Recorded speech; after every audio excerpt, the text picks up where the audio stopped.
Parlons peu, parlons Suisse, nouvelle vidéo, bienvenue à tous. Bonne et heureuse année 2026 à tous.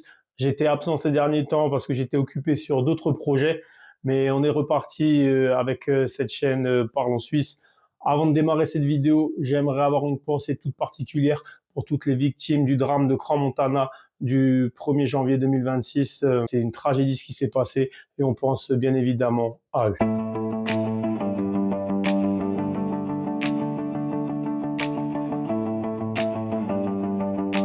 Nouvelle vidéo, le bilan à mi-saison de cette Super League suisse qui est toujours aussi passionnante. Quels sont les tops, quels sont les flops de cette mi-saison?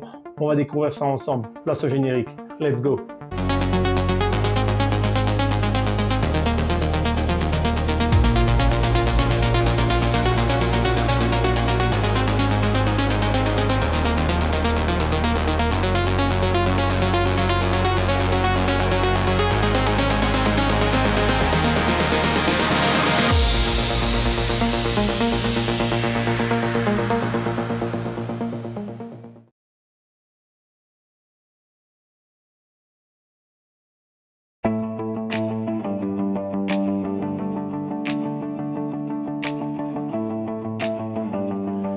Le FC Thun est tout simplement la sensation absolue de cette saison.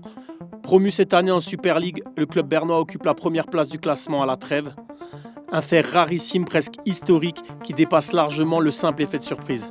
Ce qui impressionne chez Thun, ce n'est pas simplement le nombre de points engrangés, mais la manière. Sous la direction de Mauro Lustrinelli, l'équipe affiche une organisation tactique très mature. Le bloc est compact, les lignes sont bien resserrées et les transitions offensives sont rapides mais toujours maîtrisées. Thun ne cherche pas à dominer stérilement. L'équipe accepte de subir par moments, mais sait exactement quand accélérer.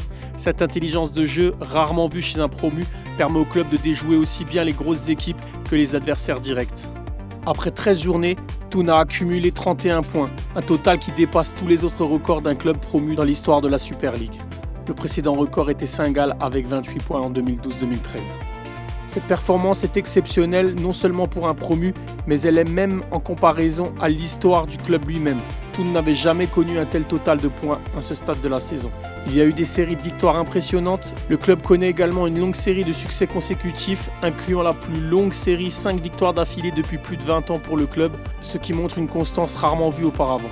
Dès le début du championnat, Thun a fait l'un des meilleurs débuts de saison de l'histoire suisse, avec un passage sans défaite lors des premières journées et une série de 4 victoires en 5 matchs, une performance qui avait été réalisée très rarement par les clubs de Super League. Individuellement, plusieurs joueurs se distinguent, à commencer par Leonardo Bertone. Son expérience, sa qualité technique et son leadership au milieu du terrain donnent une vraie stabilité à l'équipe. Il est le métronome de ce Thun version 2025-2026, capable de calmer le jeu comme de l'accélérer au bon moment. Thun à mi-saison ne surperforme pas par hasard, c'est une équipe cohérente, bien coachée, avec un plan clair et aujourd'hui elle récolte logiquement les fruits de son travail. Autre clé de ce succès de ce début de saison du FC Thun, derrière cette performance se cache une amélioration des moyens du club avec des investissements récents qui ont permis de renforcer l'équipe et de la stabiliser financièrement, ce qui joue évidemment un rôle dans la performance sportive. Espérons pour eux le titre en fin de saison.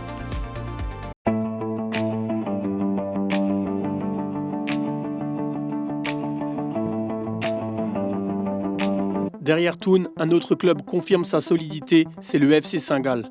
Saint-Gall réalise une mi-saison très sérieuse, marquée par une grande régularité. Ce n'est peut-être pas l'équipe la plus spectaculaire du championnat, mais c'est l'une des plus constantes. Match après match, Saint-Gall répond présent, notamment face aux équipes du haut de tableau. Le collectif est bien huilé, l'intensité est constante et l'équipe sait s'adapter à différents scénarios du match. Capable de presser haut, mais aussi de défendre bas quand il le faut, Saint-Gall a gagné en maturité par rapport aux saisons précédentes. Là où le club faisait preuve parfois d'irrégularité, il affiche aujourd'hui une vraie solidité mentale. Résultat, une place méritée dans le haut du classement et une équipe qui s'affirme comme un candidat crédible aux places européennes, voire au titre. Saint-Gall affiche une moyenne de points élevée, une attaque productive, un volume de tirs et d'occasions parmi les plus importantes de la Ligue. Ce n'est pas l'équipe la plus clinique, mais c'est l'une des plus dominantes dans le jeu. Saint-Gall gagne souvent parce qu'il impose son rythme, pas parce qu'il subit. L'identité de jeu est bien sûr très marquée, pressing haut et intense, récupération rapide du ballon, jeu vertical, peu de temps de possession stérile. Cette identité est reconnaissable dès la première minute d'un match. Peu d'équipes en Super League ont un style aussi clair et assumé. Quelques stats, Saint-Gall est l'une des équipes qui court le plus, qui presse le plus haut, qui récupère le ballon le plus rapidement. À domicile surtout, cette intensité étouffe de nombreux adversaires. Au niveau offensif, Saint-Gall se crée beaucoup d'occasions, multiplie les centres et les frappes, mais manque parfois de réalisme. C'est probablement leur principal axe d'amélioration. Certains matchs dominés mais pas tués, des points laissés en route faute d'efficacité. Du coup, une défense exposée par le style de jeu, le revers de la médaille, des lignes défensives hautes, risques assumés en transition, parfois punis par des équipes plus réalistes. Ce n'est pas une faiblesse structurelle, mais c'est un choix de jeu assumé. Saint-Gall préfère gagner 3-2 que de fermer le jeu. Le club bénéficie d'un groupe habitué à jouer ensemble, des joueurs connaissant parfaitement le système, une continuité dans le projet sportif. Cette stabilité permet à Saint-Gall d'être rarement en crise, rarement irrégulier sur plusieurs matchs, ce qui est bénéfique, en espérant que Saint-Gall parvient à aller chercher le FC Thun pour une fin de saison passionnante.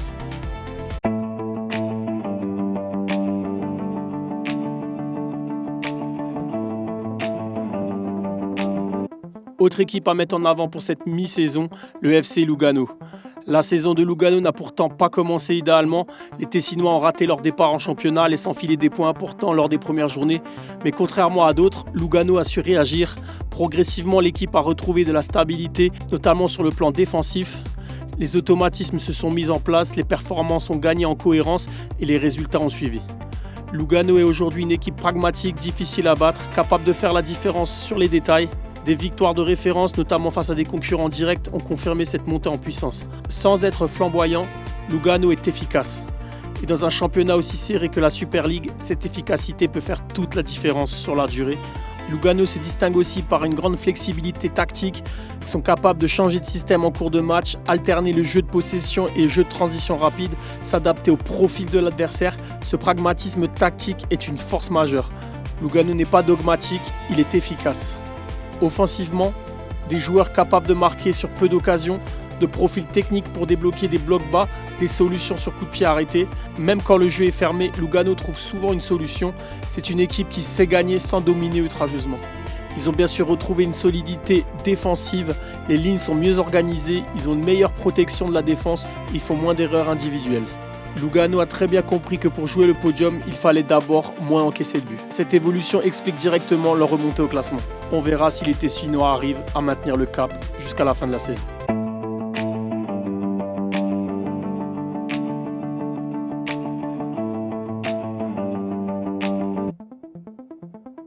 Pour les flops, comment ne pas parler du FC Bâle? Quand on parle de Bâle, les attentes sont toujours très élevées. Un club historique, un effectif de qualité, des ambitions claires. Pourtant, à la mi-saison, le sentiment est plus que mitigé.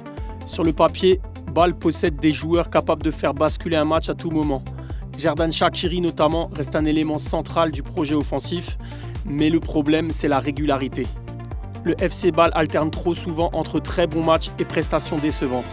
Face à des équipes supposées inférieures, le club peine parfois à imposer un rythme et à tuer les rencontres. Cette irrégularité empêche Bâle de réellement s'installer dans la course au titre. Le club n'est pas en crise, mais il est clairement en dessous des standards qu'on attend de lui en championnat. Les Bâlois ont bien sûr quelques résultats encore en coupe, mais pour l'instant en championnat c'est bien insuffisant. Bâle alterne un bon match, puis une prestation très fade. L'équipe manque de constance, d'autorité, de maîtrise sur 90 minutes. On ne sait jamais vraiment quel Bâle va se présenter sur le terrain. Au niveau du projet de jeu, il faut dire qu'il est un peu flou. C'est l'un des reproches majeurs faits en interne. Contrairement à Saint-Gall, à Lugano ou à Thun, le FC Bâle donne parfois l'impression de subir le match, manquer de repères collectifs, dépendre d'exploits individuels. Le projet de jeu de Ludovic Magnin est jugé trop instable et peu identifiable. Ludovic Magnin, de plus en plus critiqué en interne, n'a pas survécu à la dernière journée de championnat malgré la victoire contre le FC Zurich. Espérons pour le club bâlois que le futur coach arrivera à redresser la pente et de faire de Bâle de nouveau un candidat crédible aux premières places. Bâle a un effectif supérieur à la moyenne, c'est là toute la frustration. Sur le papier, le FC Bâle est un top 1, top 2, voire top 3 de Super League. Qualité individuelle évidente, profondeur de banc correcte, mais le collectif ne valorise pas les talents. Certains joueurs régressent, d'autres semblent mal utilisés. Le problème n'est pas l'effectif, mais ce que l'on en fait. Bâle encaisse souvent des buts sur des erreurs évitables, un manque de sérénité en fin de match. Ces détails coûtent très cher et reflètent un manque de confiance collective. Un climat pesant autour du club, entre la pression du public, l'exigence historique, les critiques médiatiques et les doutes internes. Bâle évolue dans un climat lourd, rarement favorable à la performance. L'avenir nous dira si le FC Bâle arrive à conserver son trône cette année. Ça va être très compliqué. Affaire à suivre.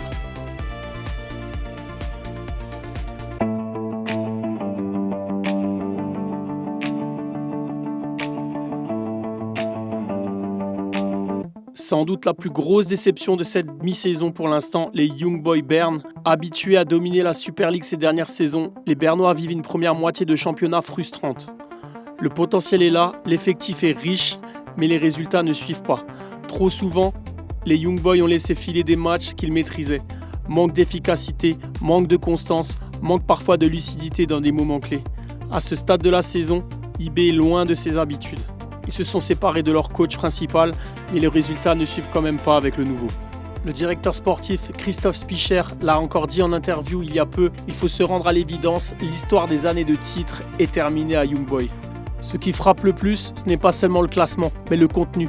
Moins de maîtrise collective, moins d'intensité dans le pressing, moins de contrôle territorial du ballon, difficulté à étouffer l'adversaire comme auparavant. IB ne fait plus peur systématiquement. L'équipe gagne parfois, mais ne domine plus comme un champion. Un projet de jeu qui s'est essoufflé. Avant les changements d'entraîneur, plusieurs signaux étaient clairs. Schéma tactique prévisible, manque d'adaptation en cours de match, joueurs semblant évoluer en pilotage automatique.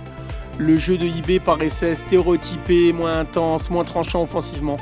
Le message ne passait plus aussi bien auprès du groupe. Pourtant, IB bénéficie toujours d'un des effectifs les plus pléthoriques du championnat, avec de nombreux joueurs internationaux, profondeur de banc supérieure à la moyenne, mais certains cadres sont en baisse de forme, automatisme collectif affaibli, impact offensif irrégulier. Le potentiel est là, mais il est mal exploité. Une fragilité inhabituelle dans les moments clés, IB a perdu des points après avoir ouvert le score, des matchs serrés qu'il gagnait avant, des duels directs importants. Cette saison, IB semble moins sûr de lui, moins calme sous pression, moins tueur. Un symptôme clair d'un ex-champion qui doute. Le changement d'entraîneur a apporté un léger regain d'énergie, plus d'engagement sur certaines périodes, mais la régularité n'est pas encore au rendez-vous. Les problèmes structurels ne disparaissent pas du jour au lendemain. Le chantier est lancé, mais les résultats ne seront pas immédiats. La machine semble grippée et le club devra rapidement retrouver son niveau s'il veut encore jouer les premiers rôles.